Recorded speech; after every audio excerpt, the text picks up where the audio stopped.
بسم اللہ الرحمن الرحیم۔ حضرت عباس کی ولادت کب اور کہاں ہوئی؟ حضرت علی نے حضرت عباس کی کس طرح تربیت کی؟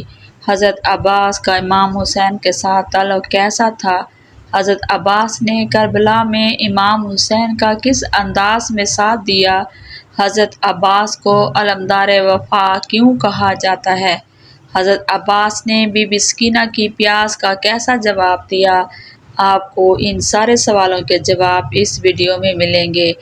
کربلا کی گرم ریت، سورج کی گرتی ہوئی تپتے ہوئے دن اور پیاس سے ترستی آنکھیں اس وقت جب ہر طرف ظلم و ستم کا اندھیرا چھایا ہوا تھا۔ ایک ایسا سورج چمکا جس کی کرنیں آج بھی وفا کی روشنی میں کھلتی ہیں۔ یہ داستان ہے حضرت عباس ابن علی کی، جنہیں تاریخ علمدار وفا اور کربلا کے ناموں سے یاد کرتی ہے۔ حضرت عباس کی پیدائش 4 شعبان 56 ہجری کو مدینہ منورہ میں ہوئی۔ آپ حضرت علی اور حضرت ام المؤمنین کے بیٹے تھے۔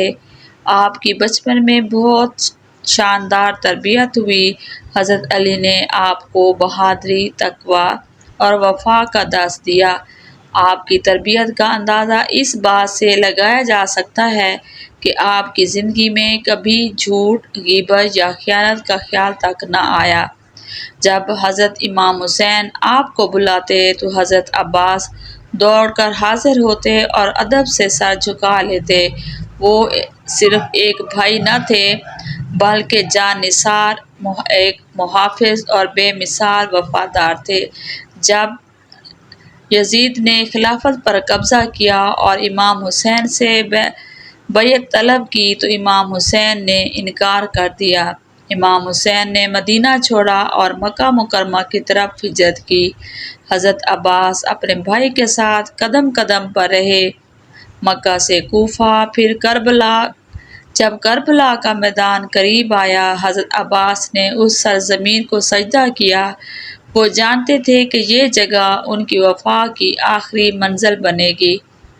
10 محرم کی رات تھی، ہر طرف خاموشی کا راج تھا، مگر حضرت عباس کی نگاہیں ہر لمحہ خیموں کی حفاظت میں مصروف تھے۔ مولا عباس دشمنوں کی حرکت پر نظر رکھے ہوئے کھڑے تھے۔ ان کے لیے امام حسین اور اہل بیت کی سلامتی ہر چیز سے مقدم تھی۔ حضرت عباس امام حسین کے خیمے کے باہر پہرا دے رہے تھے۔ امام حسین نے ان سے کہا، بھائی عباس، کچھ دیر آرام کر لو۔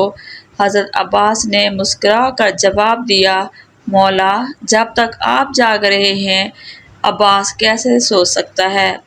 ان کا عشق، ان کی جانثاری اور ان کی وفا لے کر روانہ ہوئے۔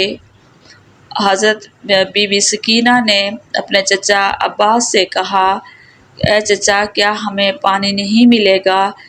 تو حضرت عباس کو دل کو آگ لگی اور انہوں نے حضرت امام حسین سے اجازت لی اور مشکیزہ اور علم لے کر حضرت عباس گھوڑے پر سوار ہوئے۔ دریائے فرات کا پانی سامنے تھا۔ حضرت عباس گھوڑے سے اترے، پانی بھرا۔ جب ہاتھ پانی کی طرف بڑھایا تو رک گئے۔ عباس تو کیسے پانی پی سکتا ہے جب بی بی سکینہ پیاسی ہے؟ یہ کہہ کر آپ نے پانی زمین پر پھینک دیا، مشکیزہ لیا اور واپس لوٹنے لگے۔ دشمنوں نے راستہ روکا مگر حضرت عباس بجلی کی طرح ٹوٹ پڑے، ایک کے بعد ایک دشمن کو ہلاک کر دیا۔ حضرت عباس مشکیزے کو بچاتے بچاتے ایک درخت کے قریب پہنچے، پھر دشمنوں نے حملہ کیا، ایک بازو حضرت عباس کا شہید کر دیا۔ آپ نے مشکیزہ دوسرے ہاتھ میں لیا، دوسرا بازو بھی شہید کر دیا، مگر آپ نے مشکیزہ دانتوں میں دبا لیا۔ ایک نیزہ آنکھ میں لگا، سر پر وار کیا، حضرت عباس زمین پر گر گئے۔ آواز دی، یا آقا حسین! امام حسین دوڑتے ہوئے آئے، زمین پر بیٹھے، مولا عباس کو اپنی گود میں لیا تو حضرت عباس نے کہا، مولا، میری ایک خواہش ہے، مجھے خیموں کی طرف نہ لے جانا۔ میں شرمندہ ہوں کہ میں بی بی سکینہ کے لیے پانی نہ لا سکا۔ امام حسین کی آنکھوں میں آنسو آ گئے۔ انہوں نے بھائی کو گلے لگا کر کہا، عباس، تم نے وفا کا حق ادا کر دیا ہے۔ جب حضرت امام حسین خالی ہاتھ لوٹے تو خیموں میں کہرام مچ گیا۔ بی بی سکینہ دوڑ کر آئی، چچا عباس پانی لائے، مگر امام حسین نے اپنا سر جھکا دیا۔ بی بی زینب نے جب امام عباس کا علم دیکھا تو سر پر چادر رکھ کر کہا، اب کوئی بھائی نہ رہا، اب کوئی محافظ نہ رہا۔